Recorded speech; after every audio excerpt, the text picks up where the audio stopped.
नमस्कार, आप देख रहे हैं हुंडी टीवी भारत। लखनऊ से इस वक्त की बड़ी खबर। मुख्यमंत्री योगी आदित्यनाथ ने आज जनता दर्शन कार्यक्रम में बड़ी संख्या में पहुंचे फरियादियों की समस्या सुनी और कार्यक्रम के दौरान सीएम योगी ने एक एक कर सभी फरियादियों की शिकायतें सुनी और अधिकारियों को त्वरित निस्तारण के निर्देश दिए गए। जनता दर्शन के दौरान प्रशासन के आला अधिकारी भी मौजूद रहे और शिकायतों के समाधान की प्रक्रिया तुरंत शुरू कर दी गई है। सरकार का दावा है कि आम जनता की समस्याओं का समय रहते निपटारा करना उनकी प्राथमिकता है।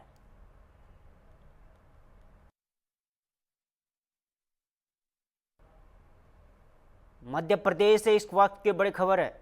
प्रधानमंत्री नरेंद्र मोदी के नेतृत्व में देश में चल रहे नक्सल उन्मूलन अभियान को बड़ी सफलता मिली है। पिछले 2 वर्षों में प्रदेश के 3 जिले नक्सल मुक्त किए जा चुके हैं। पहले डिंडोरी और मंडला को नक्सल प्रभावित क्षेत्रों के सूची में बाहर किया गया और अब बालाघाट भी नक्सल मुक्त होने की दिशा में तेजी से आगे बढ़ रहा है। इसी अभियान के तहत 1 नवंबर को सबसे पहले नक्सली सुनीता ने समर्पण किया था। अब आज 10 अलग अलग नक्सलियों ने भी हथियारों समेत आत्मसमर्पण कर दिए हैं और ये सभी नक्सली 2 करोड़ 72 लाख से अधिक से इनामी थे और सरकार ने साफ कहा कि जो नक्सली हथियार छोड़कर मुख्य धारा में लौटना चाहते हैं उन्हें पूर्ववर्ष नीति के तहत सुरक्षित भविष्य दिया जाएगा, लेकिन जो समर्पण नहीं करेंगे उनके खिलाफ सख्त कार्रवाई की जाएगी। मुख्यमंत्री डॉक्टर मोहन यादव ने बालाघाट के पुलिस अधिकारियों और जवानों को इस बड़ी सफलता के लिए बधाई दी। इस पूरी कार्रवाई को लेकर मुख्यमंत्री डॉक्टर मोहन यादव ने क्या कहा, आगे सुनिए।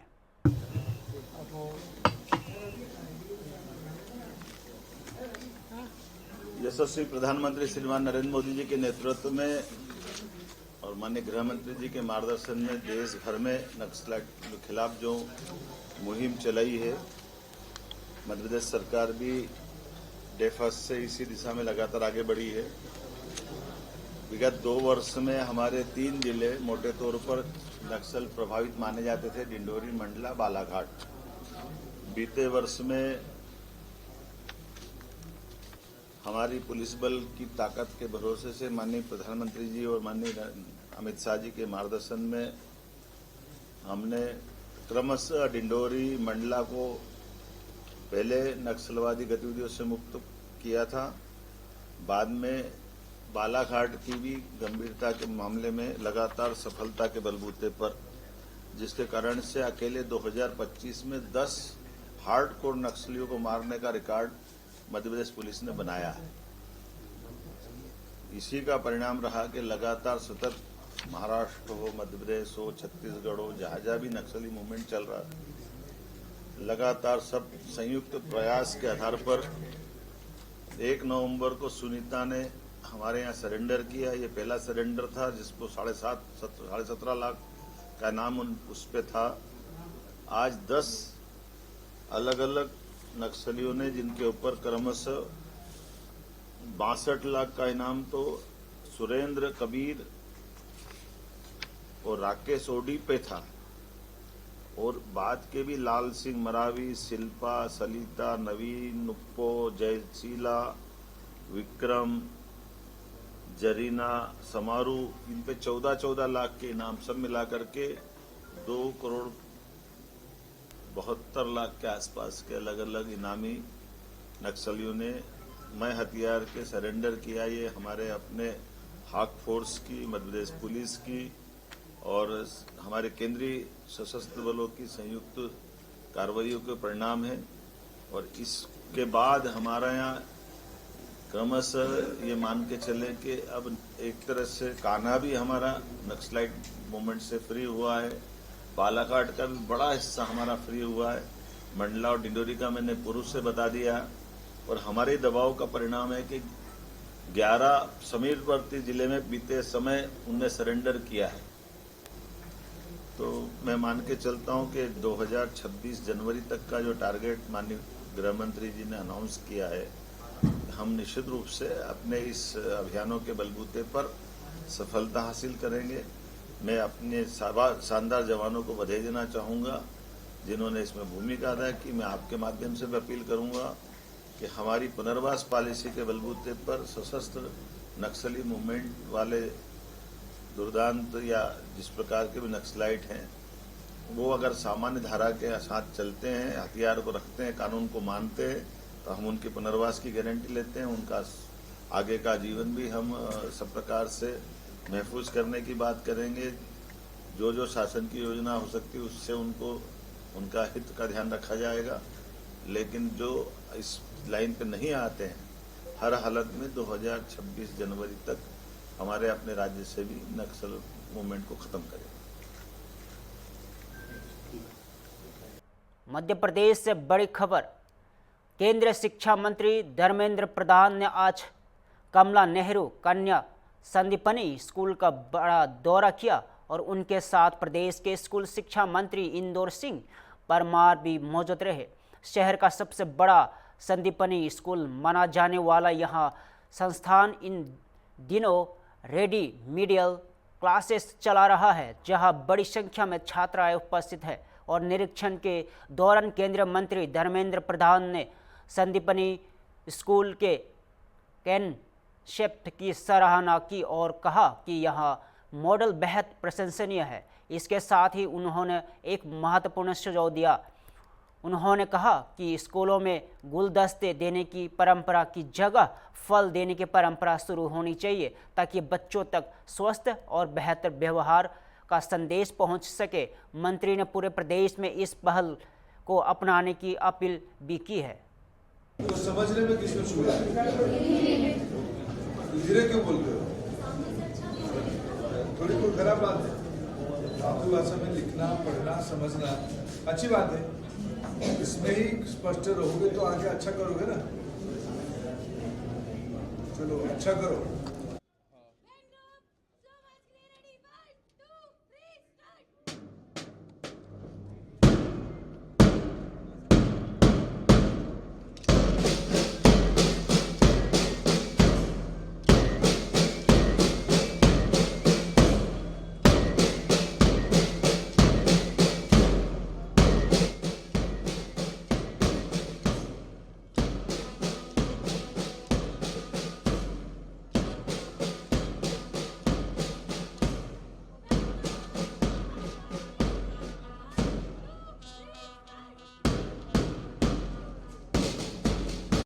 देखिए, मध्य प्रदेश शासन ने इन दिनों में संदीपनी आदर्श स्कूल सब प्रतिष्ठा किया है। मेरे को आज अवसर मिला, मैं भोपाल के दौरे में आने के अवसर पे इस कमला नेहरू शासकीय संदीपनी स्कूल को देखने का अवसर मिला। बहुत अच्छा स्कूल बन के उभर रहा है। ऐसे तो स्कूल बहुत पुराना स्कूल है, गुणात्मक स्कूल था ही, लेकिन जब से मध्य प्रदेश शासन ने संदीपनी व्यवस्था को उससे सब जोड़ा है, बाल बाटिका 1 से लेके 12वीं तक या 14 कक्षा की अमूमन 3-4 सेक्शन की पढ़ाई होती है। रिजल्ट भी अच्छे होते हैं। पढ़ाई के अलावा बच्चियों की व्यक्तित्व विकास हो, इनकी साइंस, इनकी आर्ट्स, इनकी कल्चर, इनकी स्पोर्ट्स, इनकी डांस, इनकी मैथमेटिक्स ओलंपियाड। अभी मैं कुछ अभिभावकों को मिल के आया, अभिभावक बहुत खुश थे कि स्कूल में पढ़ने वाले बच्चे सब गरीब और मध्यवर्गीय परिवार के बच्चे होते हैं। मैं धन्यवाद दूंगा मध्य प्रदेश शासन के मुख्यमंत्री जी को, तमाम मंत्री परिषद के साथियों को और सभी अधिकारियों को, विशेष करके स्कूल की टीचर्स को। इन सबकी मेहनत से हमारी देश की नई पीढ़ी उनकी सुयोग्य हाथों में से तैयार हो रही है। आने वाले दिनों में प्रधानमंत्री नरेंद्र मोदी जी की सपना है भारत की सरकारी स्कूलों के बच्चों को अत्याधुनिक टेक्नोलॉजी से आधारित शिक्षा दिया जाए, AI एनेबल्ड शिक्षा दिया जाए, उसकी व्यवस्था भी की जा रही है। आज मैंने एक सार्वजनिक रूप में शिक्षा परिवार को निवेदन किया, ये जो सरकारी कार्यक्रम में गुलदस्ता दिया जाते फूलों की, उसकी बदले अगर फूल की बदले फलों की टुकड़ी दिया जाए, उतने ही पैसे में राज्य में एक जन आंदोलन होगी, देश में जन आंदोलन होगी न्यूट्रिशन के बारे में, पोषण के बारे में बच्चों को ध्यान दिया जाएगा। आज मेरे को यहाँ हमारे स्थानीय परिषद अनीता दीदी और हमारे भगवान दास जी ने दोनों ने आश्वस्त किया है इस इलाका में सभी सरकारी स्कूलों में बच्चों को निरंतर रूप में जो कर पाएंगे वो तो सामाजिक आंदोलन करना पड़ेगा। मैं आपके माध्यम से भोपाल की सभी भाई बहनों को और मध्य प्रदेश की सभी भाई बहनों को निवेदन करता हूं, प्रधानमंत्री जी ने देश की बच्चों की पोषण के बारे में ध्यान दिया है, हम सब मिलके इसको सफल बनाएं। सर, बीआईटी यूनिवर्सिटी है ये भोपाल में, उसमें 4000 छात्र आंदोलित हुए, आग देने की घटना हुई, क्या केंद्र सरकार? हाँ, मैं देखूंगा। सर, सीबीएसई स्कूलों की फीस को लेकर सरकार कुछ फैसला लेगी? कई पेरेंट्स नहीं, सरकारी स्कूलों में तो मुफ्त फीस, सरकारी स्कूलों में कोई फीस नहीं। सर, ये सांगठनिक मॉडल और कहीं लागू करेंगे? भोपाल से बड़ी खबर।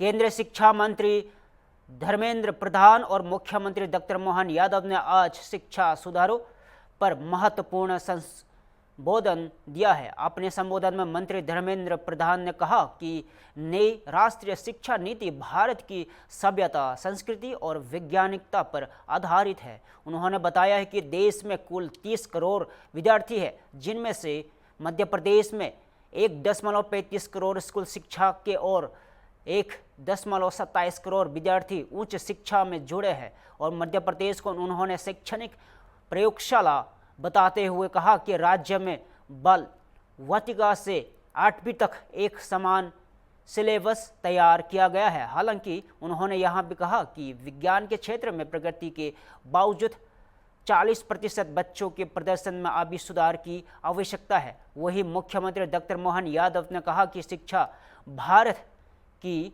असली पहचान है और सबसे पहले नई शिक्षा नीति को लागू करने का निर्णय भी मध्य प्रदेश ने लिया था। और सीएम ने बताया कि अब प्रदेश में कुलपतियों को कुलगुरु बनाने का निर्णय लागू किया जा रहा है। उन्होंने भगवान राम, कृष्ण, विक्रमादित्य और राजा भोज के आदर्शों का उल्लेख करते हुए कहा कि चुनौतियों में स्वीकार करने से ही उत्कृष्ट परिणाम आते हैं। सीएम ने पूर्व सरकार पर आरोप लगाते हुए कहा कि कांग्रेस के शासन में कागजी डिग्रियों बांटकर युवाओं का भविष्य खराब किया गया था, जबकि आज भारत हर क्षेत्र में आगे बढ़ रहा है। उन्होंने बताया कि प्रदेश में 55 एक्सीलेंस कॉलेज खोले जा चुके हैं और मुख्यमंत्री डॉक्टर मोहन यादव ने कहा है कि शिक्षा भारत की आत्मा और नई शिक्षा नीति को सबसे पहले अपनाने का श्रेय भी मध्य प्रदेश को जाता है। उन्होंने कहा है कि प्रदेश में 55 एक्सीलेंस कॉलेज संचालित किए जा रहे हैं और कुलपतियों का कुलगुरु बनाकर पारंपरिक भारतीय शिक्षा मूल्यों को पुनर्जीवित किया जा रहा है। और माननीय शिक्षा मंत्री ने विस्तार से सारी बातें कही है और इस अवसर पर हमारे माननीय अतुल कोठारी जी और समस्त हमारे माननीय आगंतुक अतिथिगण जो आज कार्यशाला में अपना अपना मार्गदर्शन देंगे, मुझे भी इस बात की प्रसन्नता भी है और ये हमारी सनातन काल की शिक्षा के माध्यम से दुनिया में भारत की पहचान, जब हम अपने वसुदेव कुटुंबकम के उस भाव की तरफ देखते हैं तो अतीत के उस गौरवशाली पृष्ठ में भारत दुनिया में कुलगुरु के नाते से जाना जाता है। और कुलगुरु की जब हम बात कहेंगे तो कुलगुरु का तात्पर्य हम अपने नियंता नहीं, अधिष्ठाता नहीं, हमारे जीवन की अच्छाइयों के साथ जोड़ करके जीवन में अंधेरे से प्रकाश की ओर ले जाने वाले मार्ग के माध्यम से हम गुरु की उस महत्ता को नमन करते हैं। मुझे इस बात की प्रसन्नता है माननीय शिक्षा मंत्री जी, हमारे इसी भाव के आधार पर शिक्षा नीति भी हमने सबसे पहले लागू की और कुलपतियों के नाम बदलकर कुलगुरु करने का भी अभियान हमारे राज्य में प्रारंभ किया है। जब हम अपने उस उदात्त भाव की तरफ ले जाते हैं तो शब्दों की भी अपनी महत्ता है और शब्दों की महत्ता से हम वो सब कुछ जोड़ना चाहते हैं जिसके माध्यम से शिक्षा के आधार पर व्यक्ति के जीवन में बदलाव आएगा। व्यक्ति के जीवन में बदलाव के यद्यपि अतीत के बहुत सारे उदाहरण हमारे सम्मान्य गुरुओं के माध्यम से हर काल में, हर युग में, हर समय जब कभी किसी ने कोई बड़ा परिवर्तन किया है तो उस बड़े परिवर्तन के बदलाव में उसकी शिक्षा, उसके गुरुओं की बड़ी भूमिका है। भगवान राम के जीवन काल में भी हम अगर देखें तो भगवान राम और लक्ष्मण अपने राजमहल में हैं, लेकिन विश्वामित्र अगर आते हैं और विश्वामित्र महाराज दशरथ से अपनी कठिनाइयों में सेना नहीं मांगते, उनको स्वयं को भी नहीं मांगते, वो केवल भगवान राम और लक्ष्मण को मांगते कि आपके राजकुमार दे दो, बगल के जंगल में ये भारी उत्पात राक्षस मारीच स्वाऊ ये जो दूसरे का आतंक है उसमें केवल राम और लक्ष्मण। और ऐसे में भी जब महाराज दशरथ कहते कि मैं राम लक्ष्मण को दूं, मुझे बड़े कठिन भाव से देने की हाँ करूंगा तो मैं सेना दे देता हूं, रथ दे देता हूं, सारथी दे देता हूं। उन्होंने कहा कुछ नहीं चाहिए, केवल आपके 2 बालक दे दो। और 2 बालक को जंगल के यथार्थ से परिचय कराते हुए हम अगर इसका विश्लेषण करें, यद्यपि ये धर्म के आधार पर हमारे सभी धर्माचार्य इसको अपने अच्छे ढंग से बात करेंगे, लेकिन कभी कल्पना करें कि विश्वामित्र जी भगवान राम और लक्ष्मण को अगर महल से मांग करके नहीं ले जाते तो हो सकता है रामायण के लिए और बाकी सारी बातों के लिए, लेकिन भगवान राम और लक्ष्मण ने जब अपने महल से कदम बाहर बढ़ाए तो उनके अंदर कॉन्फिडेंस भी आया, उनकी एक विराटता का आधार पर उनका जो दुनिया ने स्वरूप देखा है, तो चुनौतियों से युवा मुकाबला भी करते हैं, मार्ग भी निकालते हैं।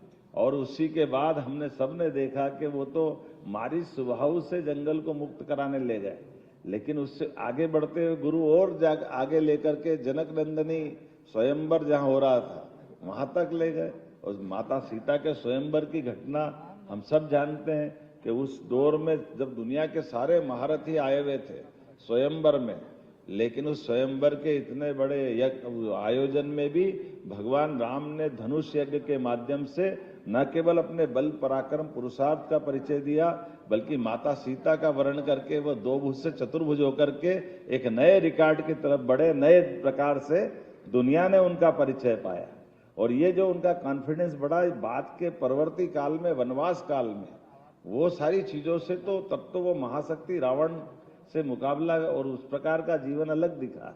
और ये उनका नहीं, यही शिक्षा की महत्ता भगवान कृष्ण के काल में भी देखते हैं। जब कंस को मारने के बाद शिक्षा की महत्ता के बलबूते पर आचार्य सांदीपनि के आश्रम में आते हैं तो 64 कला 14 विद्या सभी वेद पुराण जिस प्रकार से भगवान का विराट रूप हम महाभारत के भीषण युद्ध में देखते हैं, उसमें आचार्य सांदीपनि का तो हमको परिचय होता है कि कोई अपने शिष्य को कहां से कहां ले जाते हैं। हम सभी जानते हैं कि प्रधानमंत्री श्री नरेंद्र मोदी जी के युवाओं के द्वारा देश समाज को बदलने के विश्वास का प्रतीक राष्ट्रीय शिक्षा नीति 2020 है। राष्ट्रीय शिक्षा नीति 2020 हमारे शिक्षा परिदृश्य में एक गहन परिवर्तन और सुधार का दस्तावेज नहीं, बल्कि भारत के भविष्य को नई दिशा देने की दूरंदर्शी कार्य योजना है, जिसका मूल स्वभाव समग्रता है।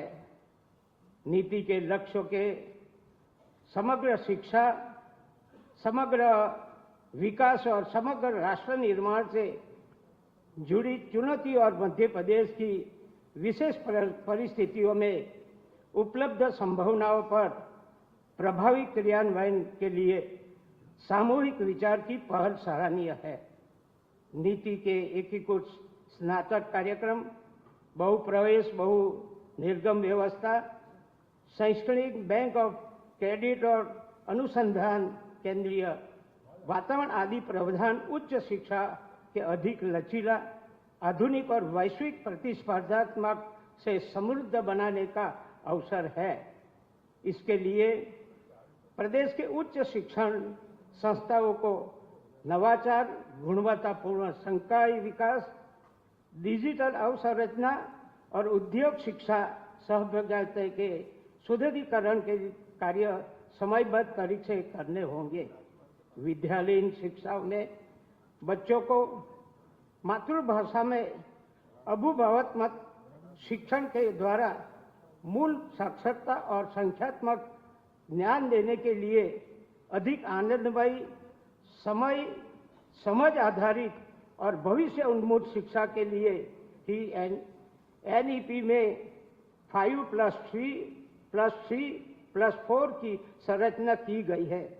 इसके प्रभावी क्रियान्वयन के लिए शिक्षक प्रशिक्षण, आधुनिक तकनीक और नवाचारशील पद्धतियों के द्वारा हमें हमारे विद्यालय तंत्र को अग्रणी बनाना है। 21वीं सदी के लिए विद्यार्थी को तैयार करने के लिए कृत्रिम बुद्धिमत्ता के द्वारा कौशल निर्माण, डिजिटल साक्षरता और सेल्फ लर्निंग के लिए आयाम को प्राप्त करने के लिए आउट ऑफ द बॉक्स सोच के साथ करना होगा। एनईपी में विदेशी विश्वविद्यालय की स्थापना की संभावनाओं को मध्य प्रदेश वैश्विक शिक्षा केंद्र के रूप में विकसित करने के अवसर के रूप में मिला जाए। शिक्षा की गुणवत्ता को नई ऊर्जा देने के लिए शिक्षकों को एआई आधारित सहायक उपकरणों के उपयोग के लिए प्रोत्साहित करना जरूरी है। इसके लिए पारदर्शी नियमन, गुणवत्तापूर्ण प्रमाण और विश्व स्तरीय अवसंरचना को सुनिश्चित करना आज की प्राथमिक आवश्यकता है। हमें ये भी समझना होगा कि नीति का सफल क्रियान्वयन केवल प्रासंगिक कदम नहीं बल्कि एक संयुक्त राष्ट्रीय प्रयास है। सही दिशा, स्पष्ट लक्ष्य और समन्वित कार्य संस्कृति के माध्यम से मध्य प्रदेश को शिक्षा परिवर्तन की दिशा में देश का अग्रणी राज्य बनाना होगा। कार्यशाला के सार्थक चिंतन और प्रभावी निष्कर्ष को द्वारा प्रधानमंत्री जी की विकसित भारत एट 2047 की संकल्पना साकार करना जरूरी बनता है। यहाँ गुजरात की बात केंद्र के शिक्षा मंत्री ने बताया, फ्रूट की टोकरी बांटने की बात। ऐसा फंक्शन होता था, फ्रूट की टोकरी बांटते थे और कई ऐसे कार्यक्रम होते थे कि आसपास में कोई आंगनवाड़ी हो, बच्चे हैं, उसके वहां भेज देते तो सभी बच्चे को फ्रूट खाना मिलता। ये प्रयोग गुजरात में बहुत अच्छी तरह रहा। और दूसरी बात, ट्राइबल एरिया में प्राइम मिनिस्टर जब सीएम थे तभी कुपोषण की भी बात ट्राइबल में आती थी। इतनी शिक्षा भी नहीं थी, तो दूध संजीवनी योजना धोरण 1 से 8 तक के बच्चे को मिल्क पिलाने का दूध संजीवनी योजना उन्होंने चालू किया।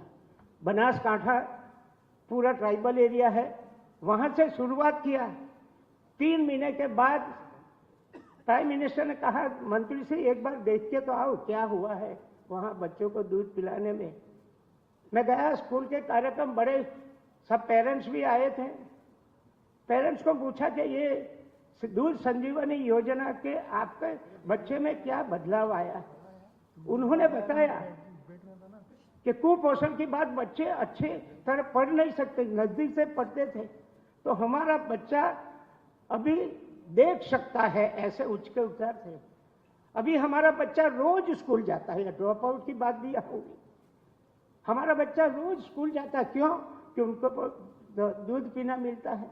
और हमारे बच्चे के चेहरे पे अभी लाली आई है।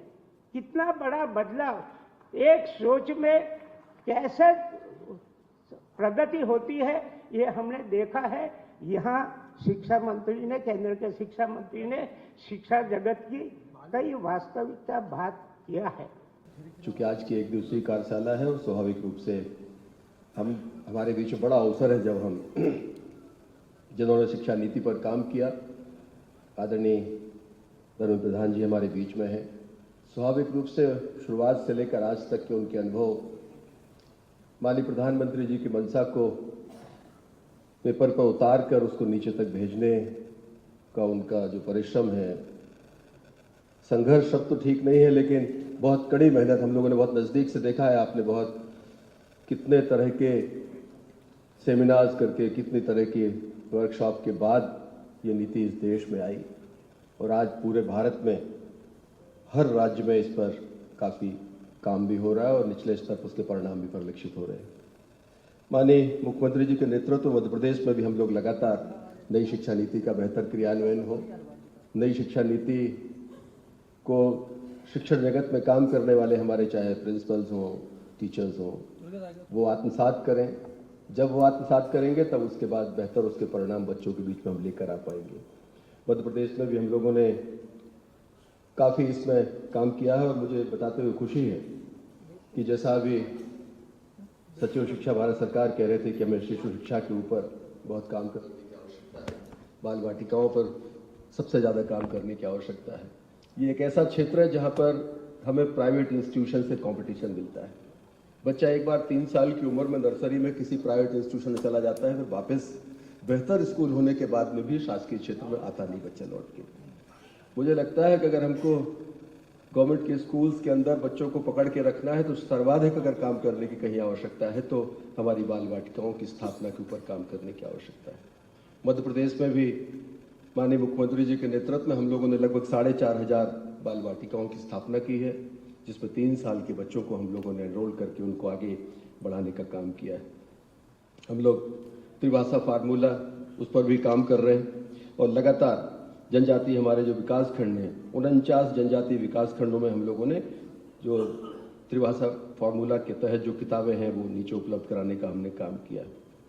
हम लोग ओपन स्कूल के माध्यम से जो बच्चे पढ़ाई से वंचित रह जाते हैं उनको राज्य मुख्य शिक्षा बोर्ड के माध्यम से भी उनको विद्यादान कराने का हम काम कर रहे हैं। मुझे बताते हुए खुशी है कि पिछले 2 वर्षों में ड्रॉप आउट में मध्य प्रदेश में गिरावट आई है। हम उसमें कहीं ना कहीं बच्चों को ट्रैक करने में कामयाब हुए हैं। निपुण भारत के तहत भी हम लोगों ने जो आधारभूत संरचना है और संख्या ज्ञान की दृष्टि से भी सभी प्राइमरी स्कूल्स में हम लोग काम कर रहे हैं। FLN में भी उसके कार्यक्रम को संचालित किया जा रहा है। सबसे महत्वपूर्ण है कि बच्चों को हमारे शासकीय स्कूलों में बच्चे अध्ययन करें। उनका शासकीय स्कूलों से जो खासकर पालकों का मोहभंग हुआ था उसको दोबारा से कैसे उनका भरोसा हम स्थापित कर सकें, इसके लिए हम लोग माननीय मुख्यमंत्री जी के नेतृत्व में अनेक योजनाएं इस प्रदेश में चला रहे हैं। हमारे जो हायर सेकेंडरी के टॉपर्स हैं उन बच्चों को शायद मध्य प्रदेश अकेला ऐसा राज्य जहां हम उन्हें स्कूटी देकर उन बच्चों का सम्मान करते हैं और शासकीय स्कूल में बेहतर संसाधन के साथ पढ़ने के लिए हम उन्हें प्रेरित करते हैं। करता हूँ। हम सब जानते हैं कि मध्य प्रदेश उन अग्रणी राज्यों में रहा है जहां पर हमने राष्ट्रीय शिक्षा नीति का क्रियान्वयन का काम प्रारंभ किया गया था और इसलिए कई क्षेत्रों में हम आगे काम करने में सफल हुए हैं। हमने भारतीय ज्ञान परंपरा को सम्मिलित करने का बड़ा निर्णय किया और नए जो सिलेबस बने हमारे उस सब में भारतीय ज्ञान परंपरा के साथ में राष्ट्रीय शिक्षा नीति के परिप्रेक्ष्य में जो परिवर्तन होना था, बदलाव होना था, वो हमारे एक्सपर्ट लोगों ने बनाने का काम किया है। सेंट्रल बोर्ड ऑफ स्टडीज ने सब पूरा काम करके प्रथम वर्ष के सिलेबस को बनाया है और पुस्तकें लिखने का काम चल रहा है। हम जानते रोजगारोन्मुखी शिक्षा को बढ़ावा देते हुए हमने 7 सेक्टर स्किल काउंसिल के सहयोग से 10 अप्रेंटिसशिप एम्बेडेड डिग्री प्रोग्राम प्रारंभ किए हैं। 6 विश्वविद्यालयों एवं 18 स्वायत्त महाविद्यालयों में BSc कृषि पाठ्यक्रम प्रारंभ किए हैं। प्रौद्योगिकी आधारित शिक्षा को प्रोत्साहित करने हेतु IIT दिल्ली के साथ MOU के माध्यम से AI और फिनटेक के प्रमाण पत्र कोर्स प्रारंभ किए हैं। राज्य के सभी 56 जिला मुख्यालयों में प्रधानमंत्री उत्कृष्ट महाविद्यालय स्थापित कर उन्हें पूर्णतः मल्टी डिसिप्लिनरी स्वरूप प्रदान किया गया है। डिजी लॉकर की जो व्यवस्था की वो बहुत तेज गति से उस पर काम हुआ है। स्वशासी महाविद्यालय की श्रृंखला तैयार कर उसके माध्यम से स्वायत्तता बढ़ाने हेतु योग्य महाविद्यालय को डीम्ड टू बी यूनिवर्सिटी का दर्जा दिलाने का कार्य कर रहे हैं। मानव संसाधन विकास राज्य की सर्वोच्च प्राथमिकताओं में से एक है। इसके लिए 56 प्रशिक्षण कार्यक्रम आयोजित किए गए हैं, आगे भी जारी रखेंगे। भारत सरकार के शिक्षा मंत्रालय द्वारा स्वयं पोर्टल पर कोर्सेज एंड लेक्चर्स निर्मित किए गए थे जो कि अत्यंत महत्वपूर्ण उपयोगी है कि अधिकतर अंग्रेजी कोर्स अंग्रेजी भाषा में होने से मध्य प्रदेश राज्य हिंदी भाषी होने के कारण जो दिक्कतें थी उसको हम हल करने का काम कर रहे हैं। विद्यार्थियों को हिंदी, क्षेत्रीय एवं स्थानीय भाषाओं में सामग्री प्रदान करने के लिए 10 डिजिटल स्टूडियो स्थापित किए गए हैं, जिनके द्वारा अब तक 800 से अधिक व्याख्यान रिकॉर्ड कर विभाग के यूट्यूब चैनल के माध्यम से विद्यार्थियों को उपलब्ध कराए जा चुके हैं। फिलहाल के लिए इतना ही। ताज़ा खबरों के लिए देखते रहिए होम टीवी भारत।